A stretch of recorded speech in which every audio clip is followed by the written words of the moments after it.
I want to take a second and talk about the palmar reflex. This is a primitive reflex that we actually share with cats. Big cats, small cats. So our common ancestor between cats, that's how old it is. It's this motion right here, and it's what allows infants to support their own weight by hanging onto something the moment that they pop out of the womb.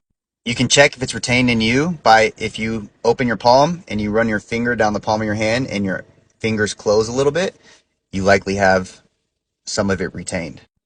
This reflex shows up in me from time to time. It's especially prevalent when I'm getting taken down, like this. I will often reach for a far side Kimura or a guillotine, and this works pretty well at the intermediate levels, but very ineffective against a D1 wrestler who knows submission defenses. These techniques have somewhat weaponized this reflex, but there are far better things to do. I think Rose tried to do this and she lost her title one of the times because of this technique.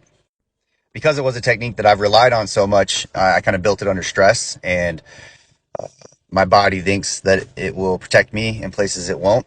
So it's really strong in me. So what I do to prevent myself from doing it, or what I do to supplant it, is I go all the way back to my motor milestones, and in particular, the segmental rolling. So I can be laying in the supine position or the prone position, and I will lead the motion with my eyes, and I will start to reach with my hand until my shoulders pull me over, and then my hips will follow. Or sometimes I'll lead it with my foot, and then my hips will roll over first and my shoulders will follow. And I'll do that from both the prone position and supine position. Now, babies aren't just doing this to roll over for no reason. They're trying to get somewhere. They're trying to be mobile, and so that's the motivation. So I go back to that. I'm literally trying to reach for something. I'm not just rolling over to roll over and stay in the same place. I'm trying to get somewhere, and then that's what makes it effective, and that's what makes it heavier, and that's what makes the neurodarwinism take over, and you start favoring the motor pattern that you control over the reflex that's there. I've noticed that doing this has allowed me to replace somewhat the inferior motor pattern with the more effective Kazushi pattern that I have been working on.